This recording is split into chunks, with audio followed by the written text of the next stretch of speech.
Hello दोस्तों, welcome to ICD classes. दोस्तों, क्या आप भी अक्सर कंफ्यूज रहते हैं कि एक्ट क्या है, ऑर्डिनेंस क्या है, बिल क्या है और ये किसके द्वारा लाया जाता है और वो कितने टाइप का होता है और इसका वैलिडिटी क्या होता है? अगर हाँ तो ये वीडियो आप ही के लिए है। आप इस वीडियो को पूरा लास्ट तक देखें, उसके बाद ये कन्फ्यूज़न आपका हमेशा के लिए ख़त्म हो जाएगा। चलिए, सबसे पहले हम लोग देखते हैं कि एक्ट जो है वो दो तरीके से बनता है, एक बिल के थ्रू और एक ऑर्डिनेंस के थ्रू।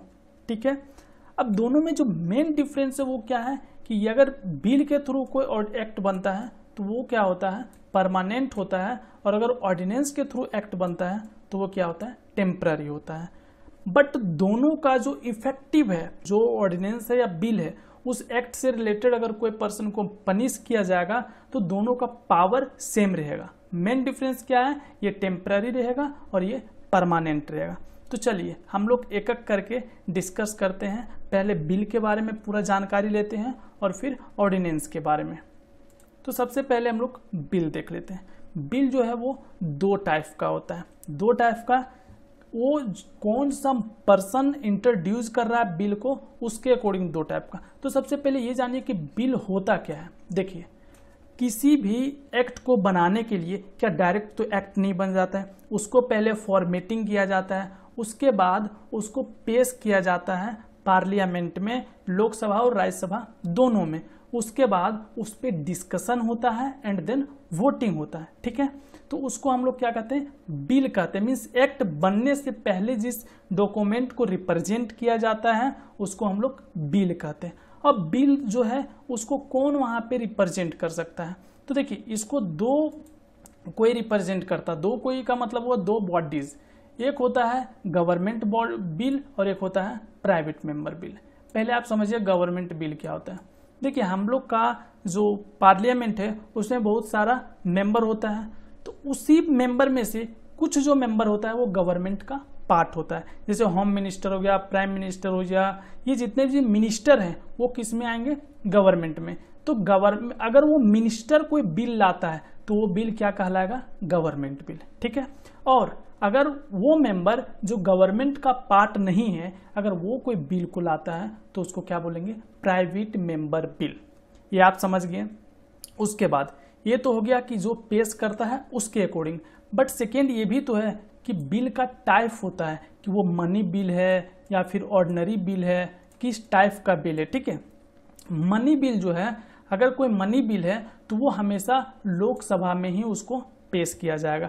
बट अगर कोई अनदर बिल है तो उसको किसी भी हाउस में पेश किया जा सकता है। ये चीज़ आप ध्यान रखें, समझ गए। अब हम लोग आते हैं कि बिल को सबसे पहले क्या किया जाएगा, किसी भी हाउस में। तो हम इसीलिए यहाँ पे हाउस 1 हाउस 2 लिखें। ठीक है, मे भी वो पहले लोकसभा में भी हो सकता है, राज्यसभा में भी, और किसी में भी पहले हो सकता है। ठीक है, केवल मनी बिल को छोड़ करके ये एक्सेप्शन याद रखें कि मनी बिल केवल जो है वो लोकसभा में ही आ सकता है। ठीक है, उसके बाद जितना भी बिल है वो किसी भी हाउस में जनरेट किया जा सकता है। तो पहले वो क्या होगा, एक हाउस से पास होगा, फिर वो दूसरे हाउस से पास होगा, उस पर डिस्कशन होगा, उसके बाद वोटिंग होने के थ्रू वो पास हो जाएगा।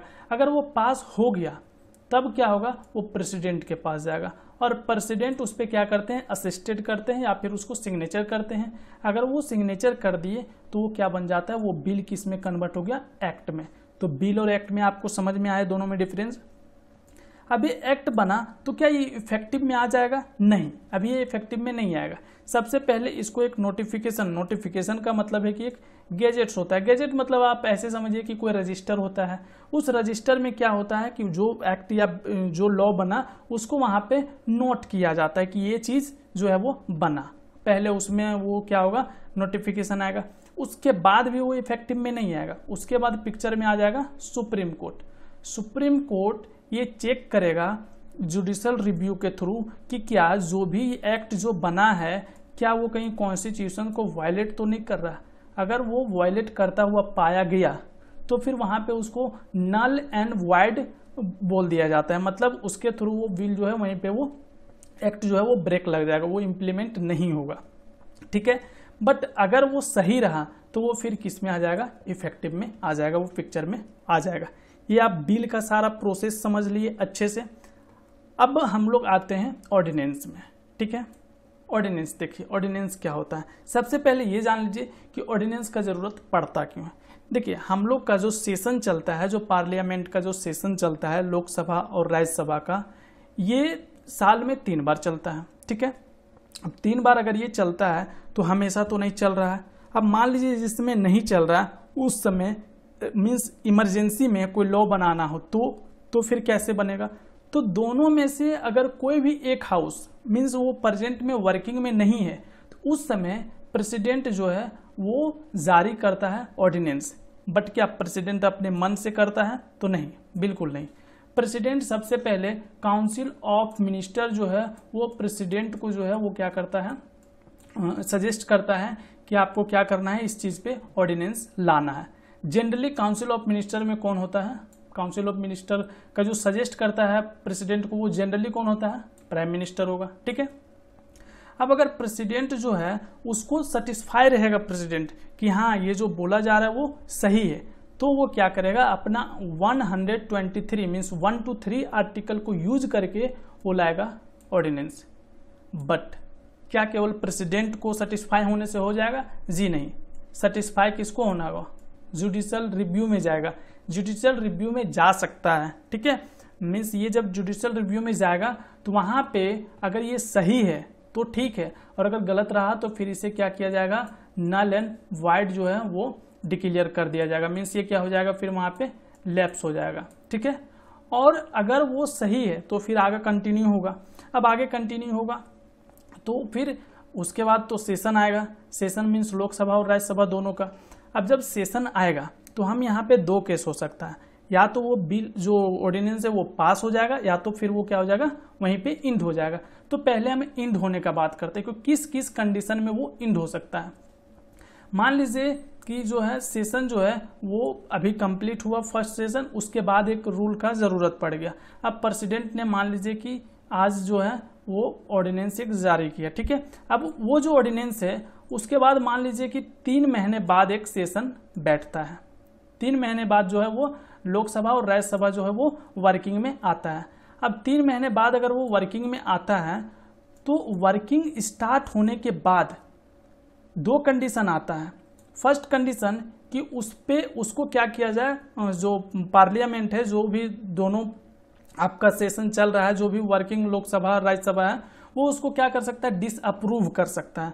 तो डिसअप्रूव अगर कर देगा तो वहाँ पे क्या हो जाएगा, खत्म हो जाएगा। बट एक और केस आता है कि हो सके वो इस पे कोई चर्चा ही नहीं करे, और अगर वो 6 वीक तक, 6 वीक मीन्स लगभग 1.5 मंथ तक, अगर वो 1.5 मंथ तक उस ऑर्डिनेंस पे कोई चर्चा नहीं करता है तो वो ऑटोमेटिकली क्या हो जाएगा, खत्म हो जाएगा। अब देखिए, अगर वो कोई चर्चा नहीं होता है तो क्या हो जाएगा, ऑटोमेटिक खत्म हो जाएगा, और या तो उसको डिसअप्रूव किया जा सकता है। थर्ड केस आता है कि हो सके उसको क्या कर दिया जाए, पास कर दिया जाए। तो वो अभी हम लोग नेक्स्ट आगे देखते हुए हैं। सबसे पहले देखिए कोलैप्स सब मीन्स खत्म कब हो जाता है। तो सबसे पहले अगर वो यहाँ पे क्या हुआ, 6 वीक में वो खत्म हो गया, मान लीजिए वो पास नहीं हुआ, ठीक है, उस पर कोई चर्चा नहीं हुआ, तो वो बिल अभी कितना दिन वर्किंग रहा, 3 मंथ और 6 week means 4.5 month approx. But बोला जाता है कि जो आपका ऑर्डिनेंस है वो मैक्सिमम कितना दिन तक वर्किंग में रह सकता है। तो देखिए मैक्सिमम कितना दिन तक रह सकता है, ये देखिए, मान लीजिए जो हम लोग का सेशन जो होता है वो मैक्सिमम जो है वो 6 मंथ तक ही वो रुक सकता है, उसके बाद उसको एनी हाउ सेशन को वर्किंग में आना पड़ेगा, ठीक है। अब मान लीजिए एक सेशन आज कंप्लीट हुआ, ठीक है, और प्रेसिडेंट उसके नेक्स्ट दिन ही एक ऑर्डिनेंस जारी कर दिया। अब मान लीजिए एक तो ये केस हुआ, और जो नेक्स्ट सेशन है वो अपना पूरा मैक्सिमम टाइम खत्म कर लिया, पूरा 6 मंथ, उसके बाद नेक्स्ट सेशन आया, क्योंकि मैक्सिमम 6 मंथ तक उसके पास टाइम है। तो अगर 6 मंथ वो क्रॉस किया तो यहाँ पे जो ऑर्डिनेंस है वो 6 मंथ वर्किंग में रहा ना। उसके बाद अब मान लीजिए कि वो जो है वो 6 वीक तक इस पे कोई चर्चा नहीं किया जाता है, ठीक है। अब अगर 6 वीक तक कोई चर्चा नहीं होगा मतलब वो 6 वीक तक वो जो है ऑर्डिनेंस वर्किंग में रहा। तो टोटल अगर बोला जाए कि मैक्सिमम कितना दिन तक वो रह सकता है तो 6 मंथ एंड 6 वीक, ये चीज़ आप समझ गए, मैक्सिमम कितना दिन तक रह सकता है, ठीक है। अब आते हैं, ये खत्म होने का था कि कब वो कोलैप्स कर जाएगा, मीन्स इंड हो जाएगा। बट दूसरा केस आता है कि अगर वो पास हो गया, तो पास हो गया तो कैसे होगा, पहले एक हाउस में पास होगा, अगर ये हाउस में पास हो गया तो फिर दूसरा हाउस में, वो में भी कोई भी हाउस हो सकता है, पहले लोकसभा या राज्यसभा, दूसरा फिर अगर पहले में हो गया तो फिर दूसरे में जाएगा। और अगर ये दोनों जो है वो पास हो जाता है तो फिर वो इफेक्टिव में आ जाएगा। इतना चीज़ आप समझ गए। और एक चीज़ जो सबसे इम्पोर्टेंट चीज़ है, ये आप याद रखें कि जो प्रेसिडेंट है, आपको पता होना चाहिए 3 लिस्ट होता है, यूनियन लिस्ट और स्टेट लिस्ट और कंकरेंट लिस्ट, ठीक है। तो प्रेसिडेंट जो है वो यूनियन लिस्ट में ही ऑर्डिनेंस ला सकता है, ऐसा नहीं है कि स्टेट लिस्ट का कोई जो वर्किंग है उस पर ऑर्डिनेंस लाए, ऐसा नहीं है, ठीक है। तो ये चीज़ भी याद रखें। आशा करते हैं आपको सारे चीज़ समझ में आया होगा। अगर आपका कोई डाउट रह गया है तो कमेंट करके ज़रूर डाउट को आप लिखें, हम आपको रिप्लाई करने का कोशिश ज़रूर करेंगे।